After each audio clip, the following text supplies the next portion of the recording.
Welcome in Line by Line. Today, I welcome 2mørVs, who brought in an interesting musical piece called Tarantulas by Akira The Don. Why did you pick that song? I think it's one of the few songs that are, these meaning wave style songs that make sense to analyze in line by line, because most of the time it's just, people talking in these meaning wave songs, and there's not much hidden meaning behind it because they are saying directly what they mean most of the time. But in this one, Jordan reads an excerpt from Nietzsche's Thus Spake Zarathustra, and Nietzsche definitely was a poet, and this is a very poetic, parable-filled piece of writing, and I think it shows his genius. It talks a lot about, for sure, from Nietzsche's perspective, what was going to come in the coming century with the Russian Revolution, and also with the Nazis, and all the totalitarianism that we've witnessed. But it's also easily applicable to our times right now, with the social justice warriors and woke culture, cancel culture, all the hashtags that you can put in this. I think that one can talk a lot about probably every sentence that Nietzsche has written here. So I thought it makes sense. Also, it's something different than people singing all the time and then analyzing what they've sung. Yeah, thank you. I'm impressed by that writing as well. I do remember some poems by Nietzsche that I read. One of my favorites was Der Wanderer as well. Really beautiful. We did some episodes in Not For Nothing poetry analysis on Twitch back in the day. Yeah, he is definitely one of the most interesting thinkers that have ever lived. Some people go so far as calling him a prophet. As an Orthodox Christian, I don't do that. But he did have some prophetic features for sure. And I think having this kind of mind and this kind of connection, let's say, to time and to being itself, but not being not being able to put it in the proper context, ultimately was kind of what broke his mind. I'm certain. I'm certain. An Orthodox priest once said to me that if Nietzsche was a great mind, and maybe he wouldn't have died so early if he had contact to a proper Orthodox priest. Yeah. Okay. Do the honors with the introduction. We will start analyzing. Yes. So this is the beginning of the song, and this is just Jordan introducing what he's going to read to us in the coming 6 minutes. He says, this is from Friedrich Nietzsche. You probably know that he was the philosopher who announced the death of God. What he meant by that was that the fundamental metaphysics that underlie Western culture had lost their foundation, and that the consequence of that would be the disintegration of the idea of value itself, especially of value hierarchies. He thought of the inevitable consequence of that, or one of the inevitable consequences of that, a dramatic move towards a doctrine of radical equality. Because if value itself is destroyed, the value distinction between things, so that one thing is not any better than another, there's no reason for hierarchies of virtue or value. And so the equality doctrine is a logical outcome, which is, that's obvious completely. If you, I think normally you do experience the world hierarchically. Just in general, anything that you see and experience fits into some form of hierarchy, at least a subjective one in your head. discuss how much objectivity we're even capable of as humans. So technically everything that we experience is to some degree subjective. But if you then attack the source of value itself, which is obviously God is the only thing that can be the source of value, and of hierarchies of beings, let's say, then there's nothing implying that some things are better than other things. It's just then your basis for everything is just this thing is, and this thing is also. And you don't conceive of hierarchies, or you try not to conceive any hierarchies, maybe for your own personal reasons. And so then you get this, as he says, doctrine of radical equality, where everything is just the same. Doesn't matter if you're helping an older woman cross the street, or if you're kicking little children that are playing on the playground. It's just, those are things that you do. They are not better or worse than each other. So yeah, that's just a proper analysis, I think, of what happened in the 20th century, and also what is increasingly happening right now.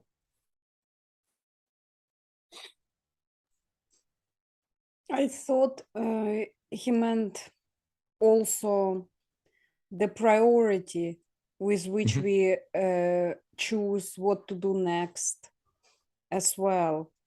If there is no hierarchy of importance, let's say, we also can't prioritize one over the other, and it stops progress completely. Like society doesn't move forward. It kind of spreads. Let's say.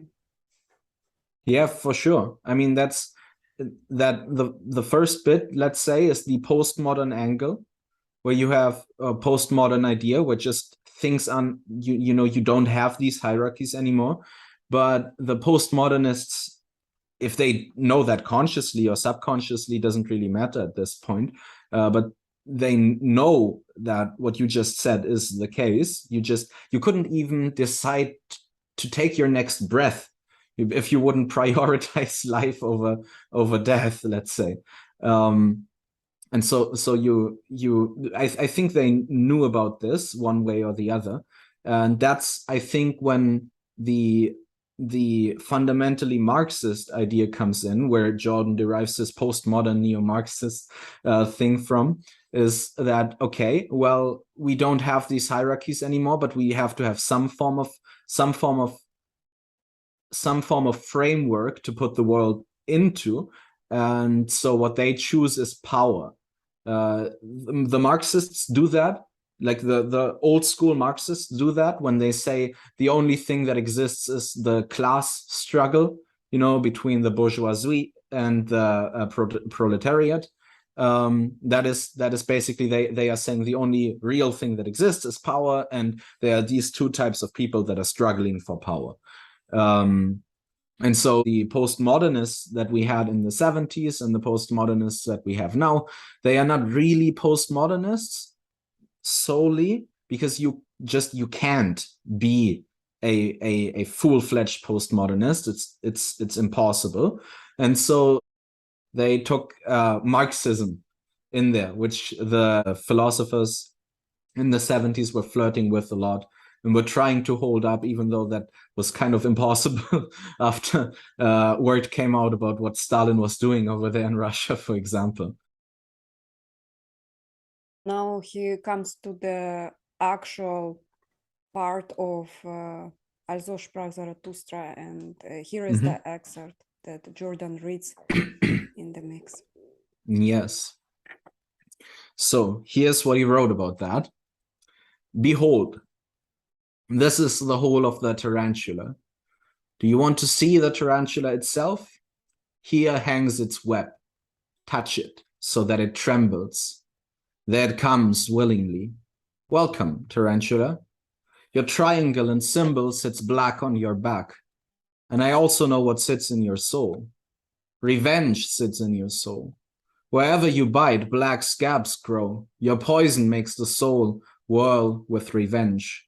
Thus I speak to you in a parable, you who make souls whirl, you preachers of equality. To me, you are tarantulas and secretly vengeful.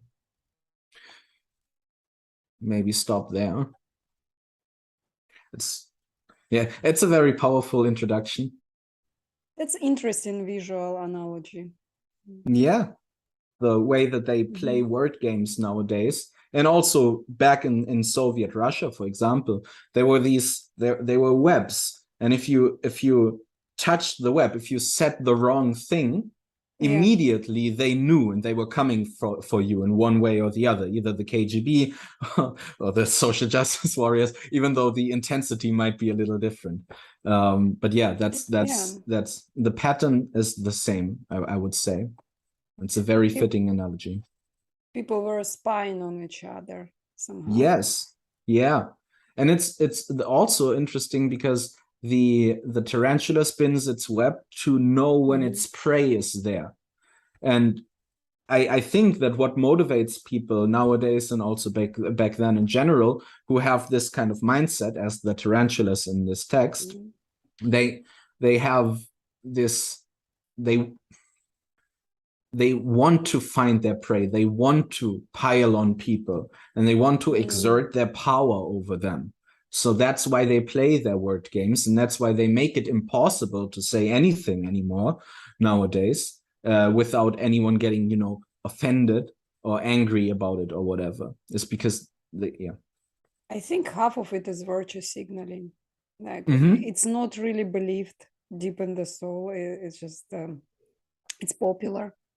You're afraid to talk, otherwise you say something wrong and somebody will point finger at you. Yeah, you can't move properly or speak properly. You can't move because there's this web around you, or you can speak because, you know, there's this web around you, technically, that's trapped you. You have to be careful everywhere. And it's interesting, web, they call internet web, how do they call it? Interweb, yeah. Interweb, or like World Wide Web. Yes, internet. yes. Just kind of like this analogy. Yeah, for sure. It's interesting because for sure it connects, but at this point it's being used, maybe I don't want to say primarily, but maybe a little bit, to, you know, find the people that you can be angry at. And even if it's just for something that they said like 10 years ago on Twitter while they were going on a rant or whatever. Yeah, it's interesting. The interweb will catch it and I think like pull it in. Caught another Nazi. Or whatever, like bigot or like yes, yeah. I mean, it's unnecessary to say this, but I'm gonna do it like for once. I mean, Nazis obviously suck. Like fascism isn't cool, and what Hitler did wasn't like, it's not horrible. A good thing. Obviously, but it's such low-hanging fruit. That's why it annoys me so much when people focus on it too much, because it's I mean, everybody and their grandmother knows that Nazis weren't a good thing, and they were doing horrible things to people, and we don't want another fascist regime anywhere. It's unnecessary to say it, even, I would say. The dangers lie somewhere else. And the interesting thing is that people don't really, you know, I might have throwing an eye, let's say, more on the communists or the neo-Marxists that are springing out of the ground left and right now. But the problem isn't that either. The problem is the totalitarian aspect in all these things. These ideologies demand that you force other people to comply to them, to adhere to them. So it doesn't affect the lives of the individual that believes in these things only, but it affects everyone around them as well, because the ideology itself demands that you that you subdue everyone around you and that everyone adheres to your ideology. And the other problem is with it is how it determines the value of human life in general. Because for communists, what determines your value? Well, you're the class that you belong to. If your grandfather owned a factory or whatever, then your existence is tainted and your life isn't worth anything, and it's completely fair to kill you for this connection. And the Nazis have a similar thing. They say, well, you have the wrong genes, and that's why we're going to kill you. So like the problem, I think, is just it's the same. The factors that the ideologues choose to demand who is going to be killed and who isn't, it's just that these factors differ, but the pattern that they use is the same. And so both are equally as problematic, I would say. Freedom of speech is important, and when it's under attack, when we are afraid all the time, and I personally, I have to always go and check, even though I'm not a Nazi, not a communist, I have to check carefully what I have said, because it goes on the internet and like it's forever, and basically whatever is still appropriate right now in 10 years will be a taboo subject maybe, and I will be like canceled for that. I mean, 75% of the things that we said are problematic enough to get canceled over already. I'm for so the happy right I'm people. not famous.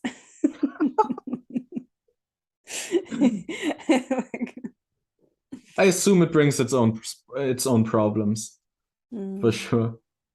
We got a taste. I'm gonna tell this, but we got a taste of that quite recently when me and the band that I formed to perform my stuff live, we were invited to play at a small festival where Paul Vanderklay was speaking. I remember, yes, he was in Europe. Yeah, and they wanted to, like, the place where this was done, half of the people that do stuff there, like their own musical festivals and all that, they are kind of affiliated with Antifa, and they had really a small percentage of people, I think like 2 people, who were who were checking the people who would come there, like the speakers and also me as a performer, and going through their Twitter pages really far back, and looking for stuff that they could be angry over.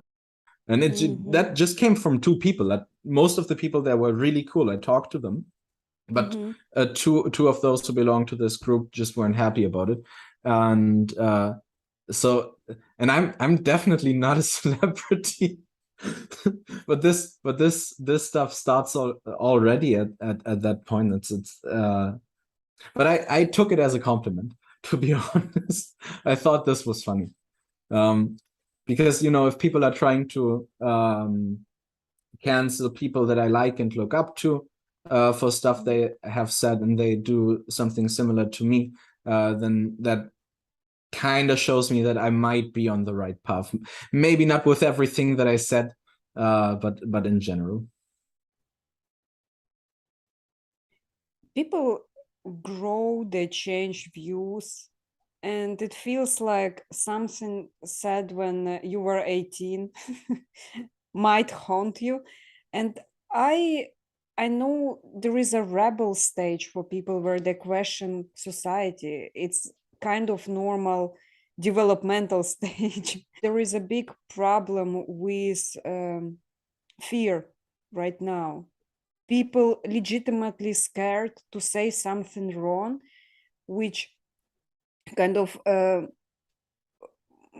moves us all to a hypersensitive society. Yeah, if we don't give each other room to make mistakes, then it's impossible to grow, because either you're just scared to make any move whatsoever, or the minute that you make a wrong move, you're just being piled on, and you won't say anything ever again, and so you also can't really grow from it. It's it doesn't really make sense. Also, aren't we becoming smarter when we talk to people who hold different views? They are not in our confirmation bubble, let's say. For sure. I mean, even if the person that you're talking to is clearly wrong, it still forces you to properly formulate your arguments, and that makes it easier every time that you do it, and it also helps you understand your own position a lot better. Yeah. So it's really necessary. And also, there's the small possibility that the person in front of you might know something you don't, as Jordan always says. Oh, that's absolutely I think true. It's definitely a case, actually. Everyone knows something I don't. Everyone. Yes. Like, there is no person, basically. For sure. It's quite arrogant to think that that's not the case. But yeah, that's this. It's a problem also with entitlement. Like, people don't grow up anymore, and they think, oh, I found this thing, and now I know everything about everything. That's not smart. Even if you adhere to a worldview that to some degree claims to be all-encompassing, as Christianity does, for example, I still won't sit down and say I know everything about everything, because I don't know every Christian position. I don't know every doctrine or church canon or everything that any church father ever said. It's just like, doesn't matter from which position we're coming, we have to be capable of having conversations and talking freely about everything, and then we can make corrections. Like, after I talked to the people at the festival, I heard some things that made me think about the way that I approach things, and I corrected myself. Like, I'm saying less edgy things, for example. I'm being a little more careful, not because I'm fear the problems with other people, but just, yeah, maybe that wasn't good to say. Yeah, maybe I could have put that better. I think it's just necessary to A, be able to make mistakes, and B, to talk about things freely. So, thus I speak to you in a parable, you who make souls whirl, you preachers of equality. To me you are tarantulas and secretly vengeful, but I shall bring your secrets to light. Therefore I laugh in your faces, my laughter of the heights. Therefore I tear at your webs, that your rage may lure you out of your lie holes, and your revenge may leap out from behind your word, justice. For that man be delivered from revenge, that is for me the bridge to the highest hope, and a rainbow after long storms. The tarantulas, of course, would have it otherwise. What justice means to us is precisely that the world be filled with the storms of our revenge. Thus they speak to each other. We shall wreak vengeance and abuse on all whose equals we are not. Thus do the tarantula hearts vow. And will to equality shall henceforth be the name for virtue. And against all that has power, we want to raise our clamor.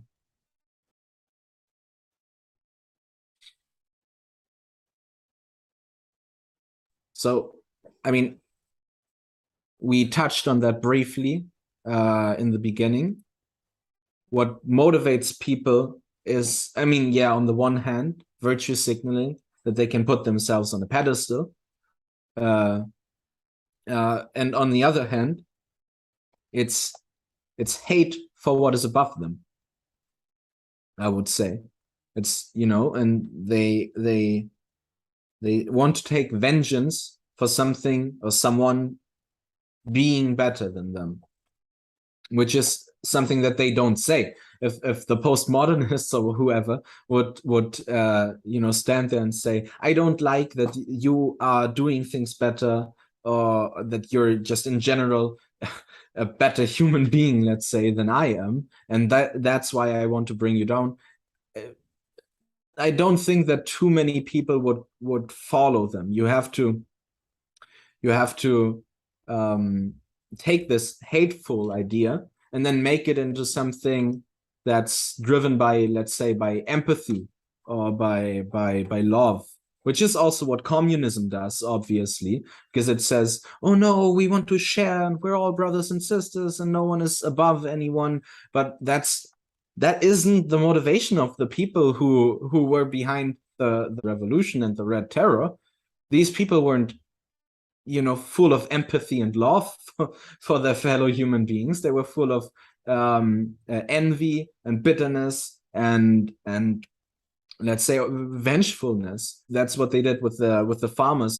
They went from village to village, and they said to the people there, look, here's this relatively successful farmer. He's more successful than you are, and the reason for that isn't that you're just lazier, have less luck, that you put less into your field and whatever. It's because they are stealing from you.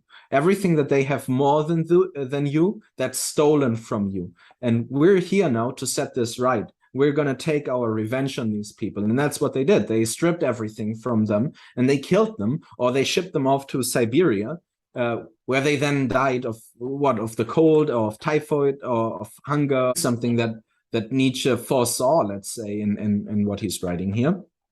I mean, yeah, it's quite obvious, the motivation behind that, and also the horror that would come with it.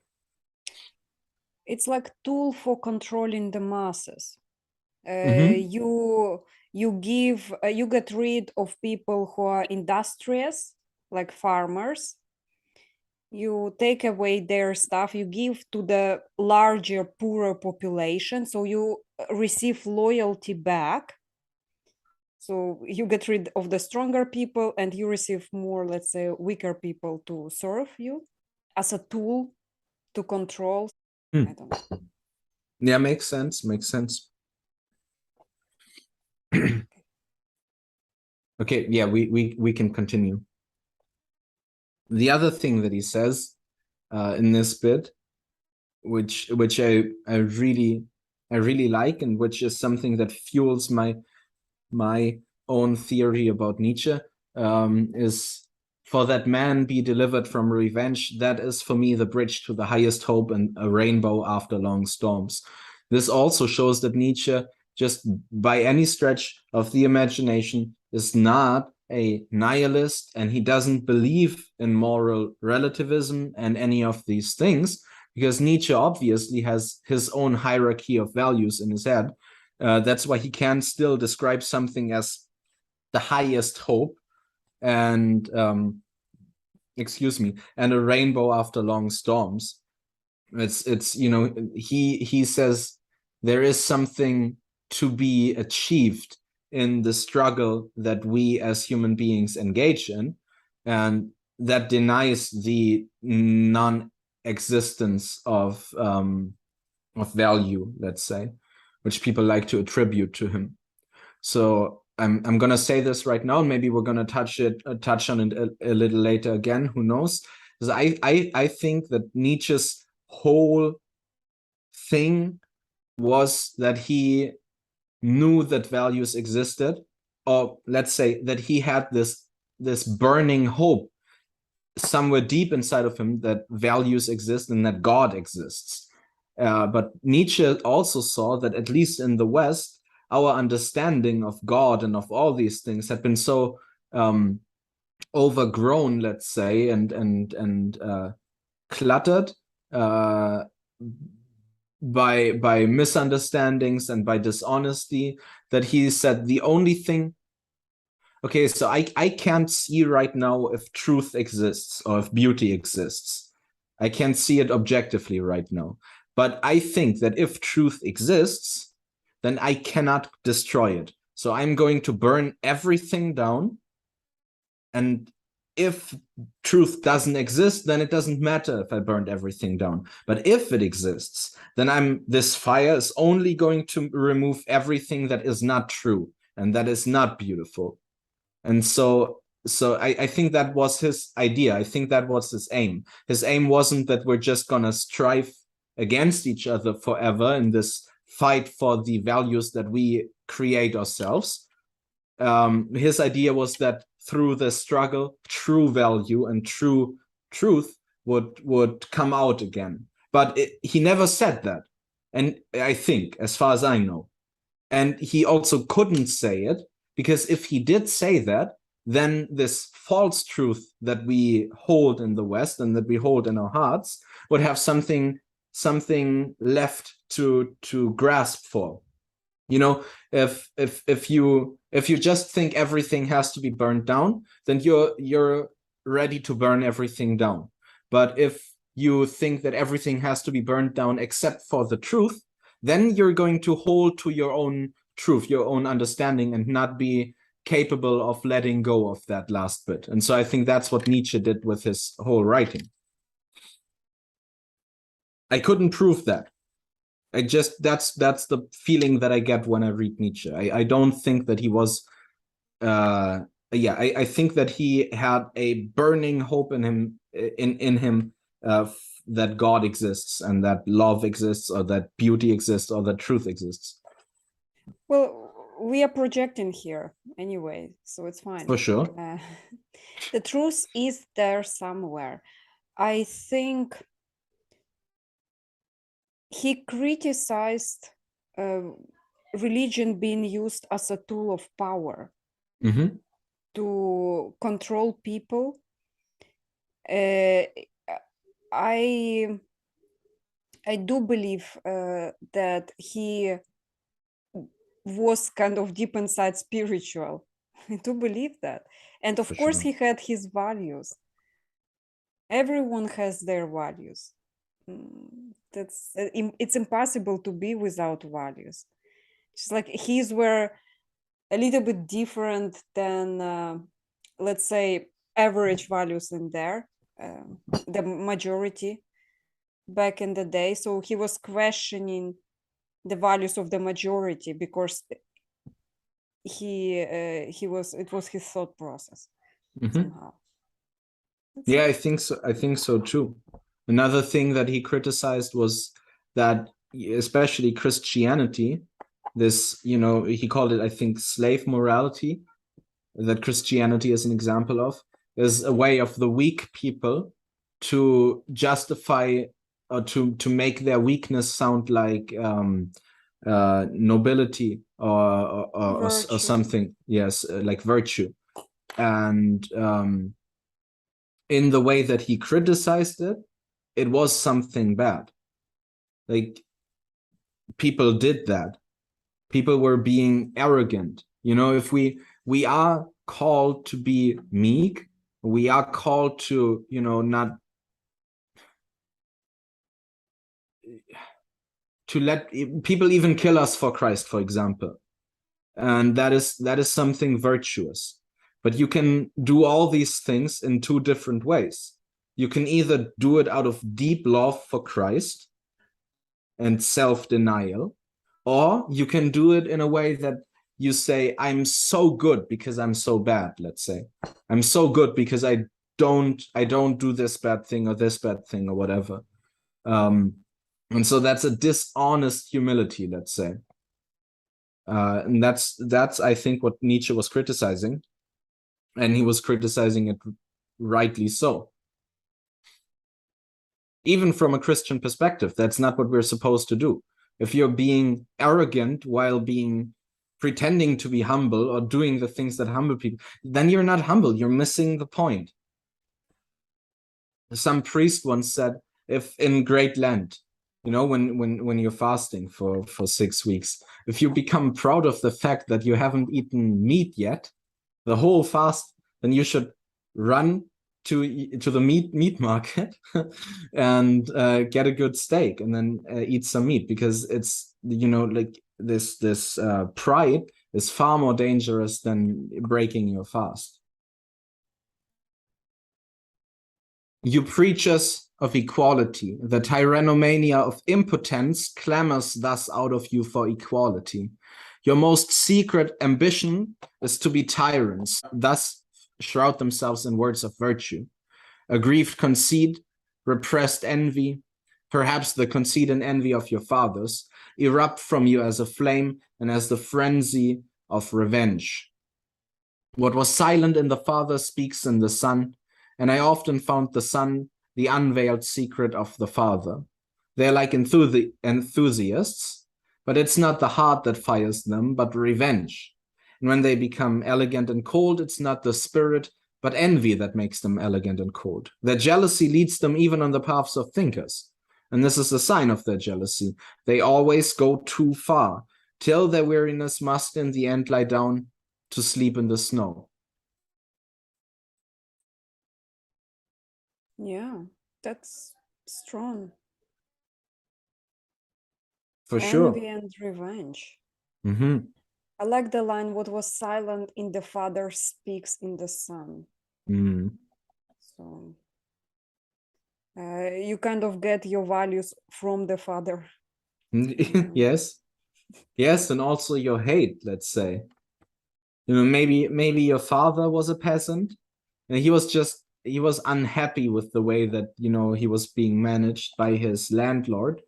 And then the children get this unhappiness, but they have no connection to the necessity of the whole structure, let's say, and they have no respect for the structure, even though the structure has flaws, obviously. If you look at Russia pre-revolution, for example. But yeah, they lack the understanding of the structure, and thus they can, you know, A, grow arrogant, and then B, just do away with it and think that they can build something better out of the ashes that they have produced. That's also what happened.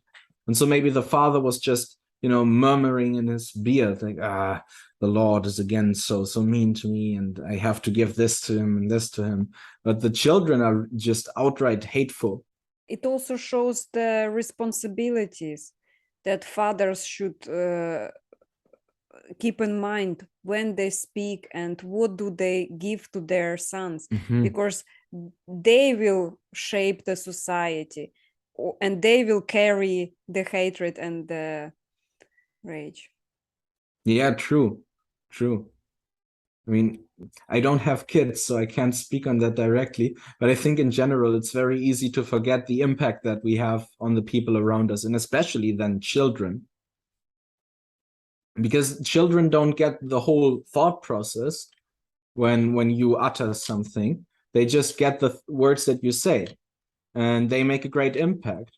But maybe, you know, you say one thing, but 10 more things belong to this and put it into context, but you don't you put that into words. It's it's a great problem. And then the bit about, you know, what your most secret ambition is to be tyrants. That's also very, very interesting, because again, it's not about empathy. It's not about love for other people. It's for yourself becoming powerful and being able to exert that power, which is what is driving these people. I'm certain. I'm not saying there's no empathy. This is not a complete black and white thing, but I don't think that empathy is the driving force. It's a revenge. Why? Where did the revenge come from?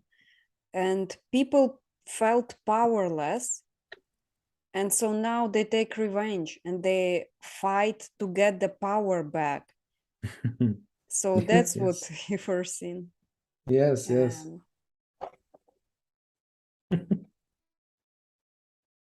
It's I really, I think it's so funny to see. I mean, it's also unnerving, but it's so funny to see these things so openly. It's sometimes it scares me to do anything in the world, because through your actions and the things you say, you don't know why. More oftentimes you don't know why you're doing or saying the things that you say, but to other people it might be very, very obvious, and then they can categorize you in a way that you wouldn't have, you know, you wouldn't even have seen. We are all very similar to each other, like all people. We are all more similar to each other than different. The mechanisms that shape our actions, our hierarchies, they're the same. It's just they had different fathers who held different opinions, and it went generations back, and now it echoes. But Yeah, to true. understand how we are built, it's just like, if you will look at yourself, what changes your mind, what makes you grow, you will see how to speak and what to say to others. Just, yeah. Yeah. Why that's also why it's so important that we have a at least partly loving environment, not only with our friends and family, but I think in society in general, because then we have the possibility to make mistakes and not have to fear not to be able to talk to anyone ever again because everyone's looking down on you, like, look at that scum. And rather be like, hey, I noticed this thing that you do. I don't think that it's motivated by something good. Maybe you should look into that. You know, like be loving towards other people and try to help them in their faults, let's say, when it's possible, and also hope that they will do the same for you. That one of the worst, let's say, betrayals that I can conceive of in a friendship, I mean, ignoring the extremes right now, is when one of my friends thinks that I'm doing something wrong or stupid or even evil or whatever, and not telling me about it, just being like, okay, and then thinking their part in their heads. That makes me angry. Maybe we should tell each other when we think that we're doing something wrong. It's so important. I 100% agree. If it is real friendship and your friend has a potential to grow, to adjust, and even if that friendship is valued, you say it, you fix things that you think need adjusting, but just say it. Nobody reads minds. Yeah. Everybody does the best they can. Yeah. So out of every one of their complaints sounds revenge. In their praise, there's always a sting, and to be a judge seems bliss to them. But thus I counsel you, my friends, mistrust all in whom the impulse to punish is powerful. They are people of a low sort and stock. The hangman and the bloodhound look out of their faces. Mistrust all who talk much of their justice. Verily, their souls lack more than honey. And when they call themselves the good and the just, do not forget that they would be Pharisees if only they had power. Also, very, very obvious, the same thing that we talked about earlier. It's just what is really motivating them, what is really behind their virtue and their love for other people, and we have to be accepting and tolerant and all of that. That's most of the time that's not what it's about, at least not primarily. Again, I'm not saying none of these people on the other side, the bad people, you know, none of them have empathy or whatever. That I don't think that that's the case, but I don't think that's the primary motivation. Yeah. So, my friends, I do not want to be mixed up and confused with others. Some preach my doctrine of life, and at the same time preachers of equality and tarantulas. Although they are sitting in their holes, these poisonous spiders, with their backs turned on life, they speak in favor of life, but only because they wish to hurt. They wish to hurt those who now have power, for among those the preaching of death is still most at home. If it were otherwise, the tarantulas would teach otherwise. They themselves were once the foremost slanderers of the world and burners of heretics. I do not wish to be mixed up and confused with these preachers of equality. Okay, so people who feel lower and who had been oppressed by somebody, they start preaching equality. You know, on the one hand, this preaching for tolerance and acceptance, let's say, this doctrine of life, you know, pro-life, not with the abortion thing, but like, you know, these people want to live too and all of that. And at the same time, they preach for equality, but preaching for equality is preaching for death in the end, because as we said, there is no possibility for progress or growth whatsoever. And it's also an unloving action if you don't correct people, let's say, if you can't strive at each other, if you can't criticize each other. And so this ultimately leads to stagnation and death. Because like, from a poetic point of view, in death we're all equal, let's say. There's no difference there, at least before Christ destroyed the gates of Hades.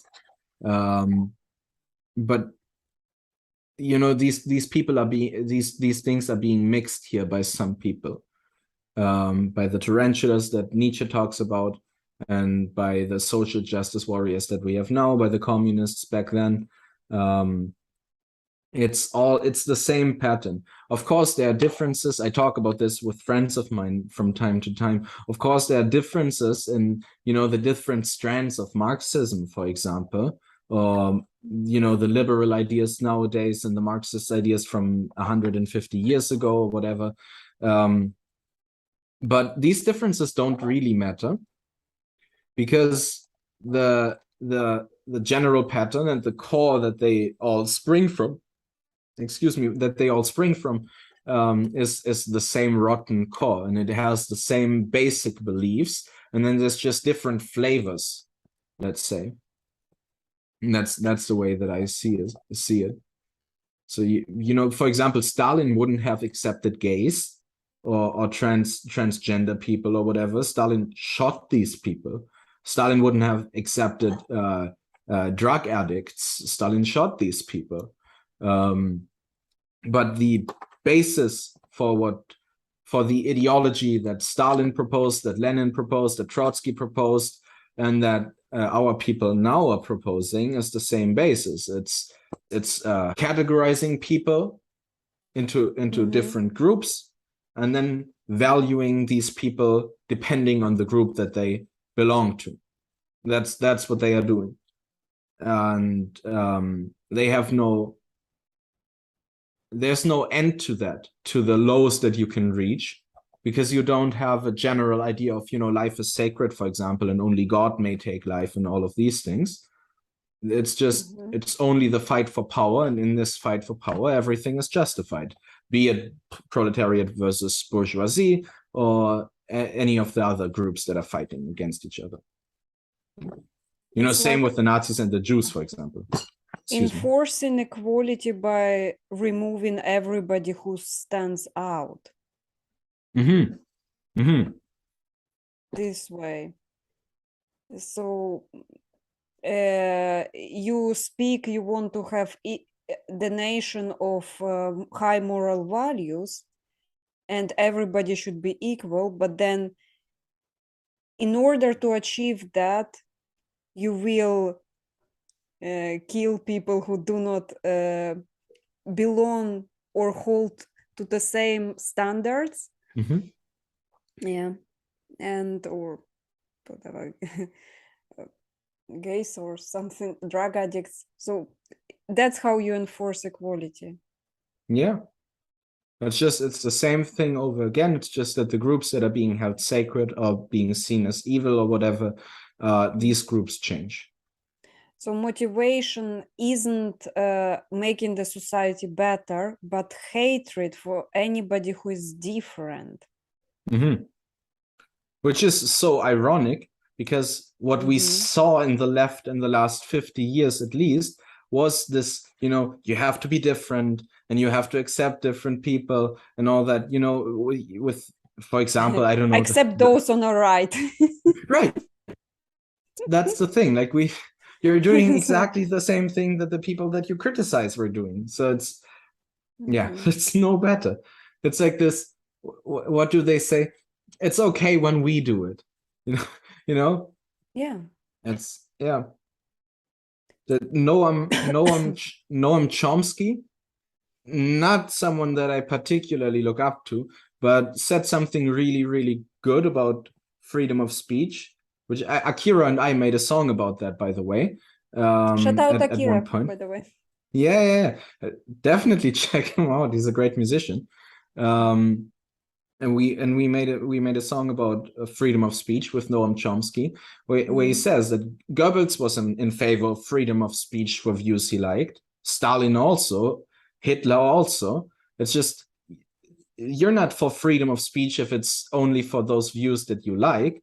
It's you can either be for all the things to be able to be said, or you're against freedom of speech. There's no more positions that you can have on that, let's say.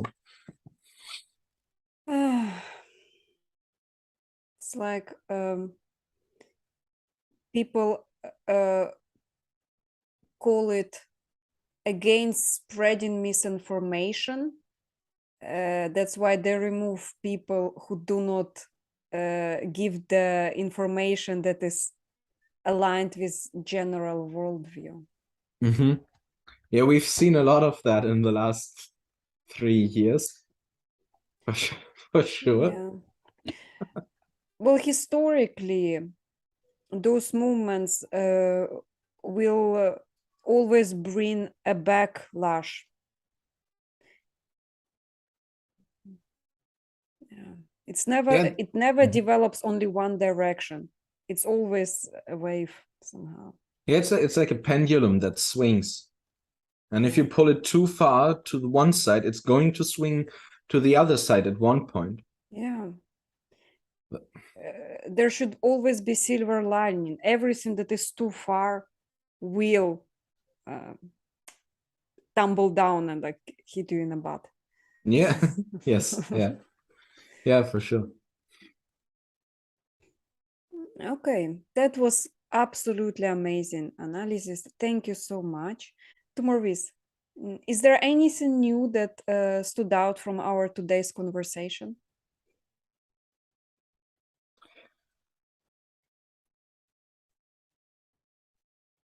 I wouldn't say new in the sense that we've reached completely new topics, because all the things that we talked about have been talked about by greater people than we are for many years. But for myself personally, it made things a lot more clear. I would say, especially the last bit here, because I always find it hard to understand what he says when he says like, for among those preaching of death is still most at home, and all that sometimes gets lost, even if I knew it at one point, I forget it again. So it's good to work that out. Then hearing some examples for some of the things that we talked about, and yeah, I wouldn't say new in that sense, like the last time that we talked about the text, but it was nice to go through this and hear your perspective as well, and just in general be capable to talk about something that Nietzsche wrote. I'm always happy. It's like my favorite thinker that is not orthodox. What about you? Have you read this before? You did read Thus Spake Zarathustra, right? Yes, I did read it, and I do like his kind of fresh perspective on the world when he came down the mountain, and he could see he had been more in touch with his values, and basically he was not pre-programmed to behold the same views as the majority. So he comes from the place of purity, and he speaks the truth. So to me, Zarathustra was the one who spoke the truth, like absolutely amazing white poetry by Nietzsche. Yeah. I don't remember the bit about tarantulas. It did not stand out, but it was interesting. I never read into it his prophecy for peasants rising up against royalty, against ruling classes, let's say. That's interesting. So he spoke in such hidden words. I mean, he speaks so generally that it's sometimes hard to put it, you know, to find concrete examples for it. And I wouldn't have read Thus Spake Zarathustra, or I would only have read it like a few years down the line if it weren't for Jordan Peterson pointing me towards it. So who knows if I would have seen this when I read it. When I read the whole book, I already knew about the Tarantulas bit, and I already knew about Jordan's analysis of things that were going on. So that came rather late for me. So who knows? It all, you know, it all depends on our perspective and the things that are important in our lives. Thank you for bringing it. I really enjoyed analyzing it with you. Thank you for having free time, which is the sponsor of all thinkers. And guys, I will provide the links on how to support 2mørVs. He's a musician. I advise you to check out his work. Like, subscribe, and bye.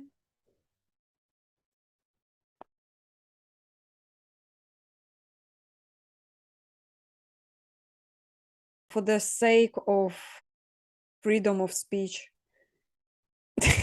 I'm kidding. I'm totally editing parts of it. For sure.